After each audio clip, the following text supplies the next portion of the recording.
도널드 트럼프는 이란이 화요일에 핵 합의에 동의하지 않을 경우 이란과의 장기전을 대비해 아르마다를 준비했습니다. 미국 군대는 도널드 트럼프가 이란에 대한 군사행동을 명령할 경우 몇 주 동안 일련의 작전을 수행할 준비를 하고 있습니다. 이에 대해 오늘 로이터 통신이 보도했습니다. 그리고 소식통에 따르면 이번에 테헤란을 상대로 한 작전 계획은 2025년 6월 이란 핵시설에 대한 이전 공격 때보다 훨씬 더 복잡하게 진행되고 있다고 합니다. 이번에는 미국이 아야톨라 정권을 압박하기 위해 수주간의 전쟁을 준비하고 있습니다. 같은 시기에 이스라엘은 자신들의 조건을 내세우고 있는데 이 부분에서 트럼프와 네타냐후는 의견이 일치하지 않습니다. 이러한 전쟁을 위해 미국은 현재 중국이 이란산 석유를 포기하도록 설득하려 하고 있습니다. 만약 이것이 이루어지지 않는다면 미국과 이스라엘은 이란산 석유를 실은 유조선을 납포할 준비가 되어 있습니다. 베네수엘라 해안에서 했던 것처럼 말이죠. 한편 테헤란 당국은 자신들의 조건을 내걸었습니다.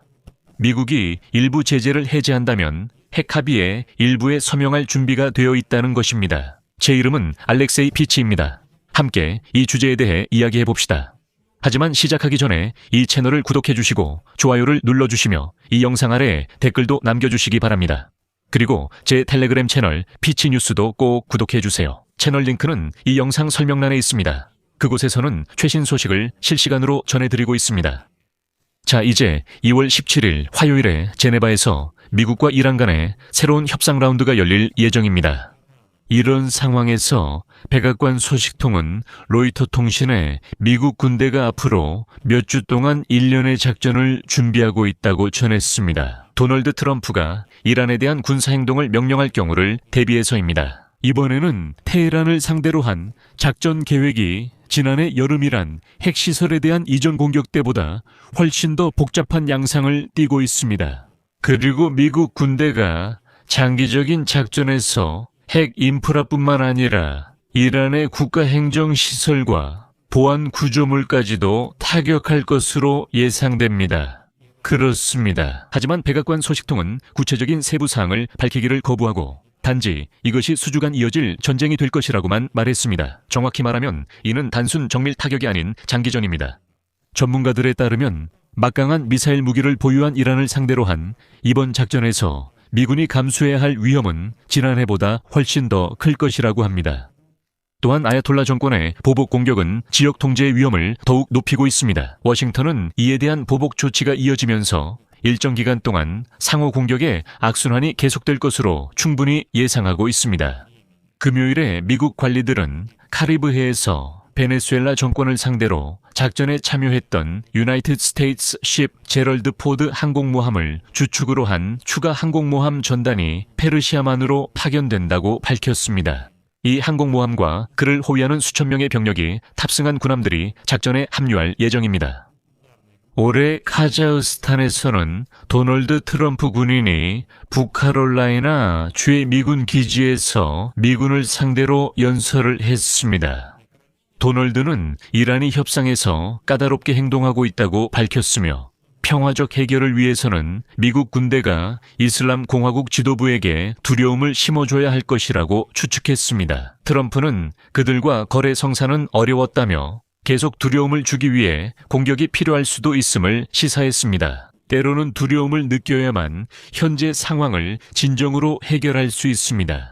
미국의 잠재적인 군사작전에 대한 준비에 대해 논평해달라는 요청에 대해 백악관 대변인 안나 켈리는 다음과 같이 말했습니다. 인용문: 트럼프 대통령은 이란에 대한 모든 행동 방안을 검토하고 있습니다.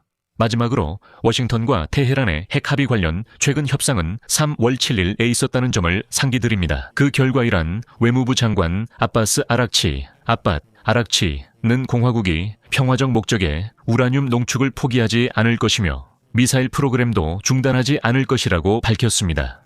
그는 미사일 프로그램은 전적으로 방위 문제라고 강조했습니다. 하지만 여기서 이해해야 할 점은 현재의 모든 위협은 미국의 전략의 일부에 불과하다는 것입니다. 전날 도널드 트럼프와 베냐민 니탄야후 주가 공식적으로 보조를 맞췄는데 여기에는 공식 발표에서는 언급하지 않는 뉘앙스가 있습니다. 트럼프와 네타냐후는 겉으로는 한편인 것처럼 보이지만 그들의 최종 목표는 결국 완전히 다른 두 세계입니다. 네타냐후는 이란 문제의 최종 해결, 즉 정권 교체, 핵시설 파괴, 미사일 프로그램과 드론 프로그램의 파괴, 그리고 이 지역 내 모든 이란의 대리 세력 제거를 원합니다. 그리고 도널드 트럼프는 진정한 사업가답게 자신의 이름을 역사에 남길 수 있는 큰 거래를 찾고 있습니다. 그는 한 발의 총성도 없이 이란을 길들인 평화주의자로 기록되길 원하죠. 여기서 미국과 이스라엘이 어떤 점에서 의견이 일치하나요? 그리고 오늘 아침 알자지라 보도에 따르면 트럼프와 네타냐후가 이란의 석유 수출을 차단하기로 합의했다고 확인했습니다. 여기서 주요 목표는 중국입니다. 바로 베이징이 이란 석유의 주요 구매자이며 티베트와 그림자 선단을 통해 모든 기존 제재를 우회하고 있습니다. 그리고 트럼프는 지금 베이징의 선택을 강요하고 있습니다. 당신들이 테헤란을 지원하는 것을 중단하든지 아니면 관세 전쟁이 더 격화될 수 있다는 겁니다. 그리고 트럼프는 베이징의 이란 문제에 대해 거래에 응한다면 일부 주요 중국 기업에 대한 제재를 해제할 준비가 되어 있음을 분명히 했습니다. 아틀란틱 카운실에 따르면 네타냐후는 군사적 선택지만 고집합니다. 지금 이 순간 이스라엘은 이란이 핵탄두를 만드는데 최대한 가까워졌다고 보고 있고 네타냐후에게 협상은 단지 시간 낭비일 뿐이며 트럼프에게는 그것이 압박의 지렛대라고 생각합니다. 여기서 일어나는 일의 타이밍에 주목하세요. 바로 어제 테헤란은 뭔가 심상치 않은 기운을 느끼고 갑자기 제네바에서의 협상에 준비가 되어 있다고 발표했습니다. 이 협상은 바로 이번 주 화요일 2월 17일에 시작될 예정입니다. 그리고 지금 이란인들은 프로그램을 중단하는 것이 아니라 동결하는 조건으로 일부 제재를 해제해달라고 요청하고 있습니다. 그러니까 사실상 프로그램을 포기하는 것이 아니라 현재까지 이룬 모든 것을 그대로 유지한 채로 동결하겠다는 의미입니다. 트럼프는 상황을 지켜보며 항공모함이 이란 해안에 가까워질수록 아야톨라들이 더 유연해질 것을 알고 있습니다. 하지만 네타냐후는 트럼프가 이란에 또 다른 빈 약속에 속아 넘어갈까봐 두려워하고 있습니다.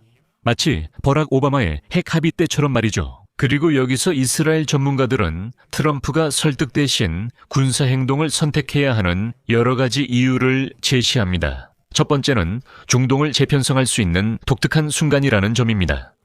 이란은 1979년 혁명 이후 가장 약한 위치에 있습니다. 최근 시위, 지난해 6월 이스라엘과의 12일간의 전쟁, 그리고 테러 네트워크의 급격한 약화 이후입니다.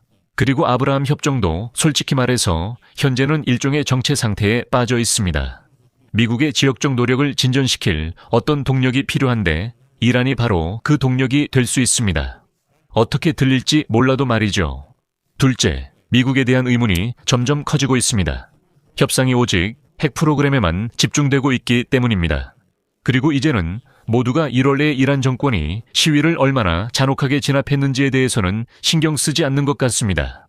협상은 미국인들에게 귀중한 자산이 아니라 아야톨라 정권에게 귀중한 자산입니다.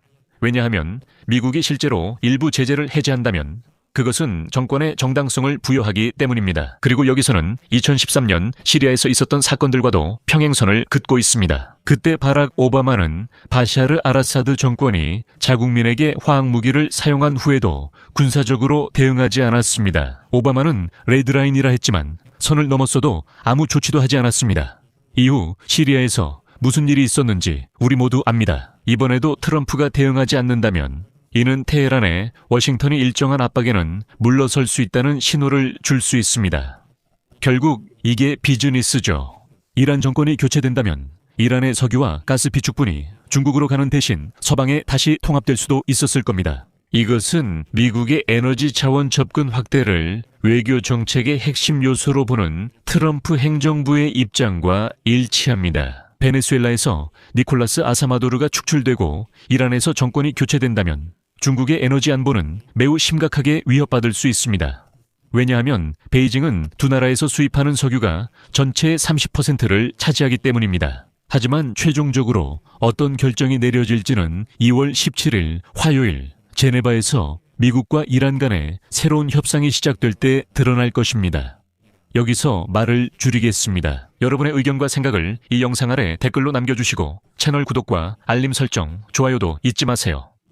오늘은 여기까지입니다. 모두 건강 조심하시고 안녕히 계세요.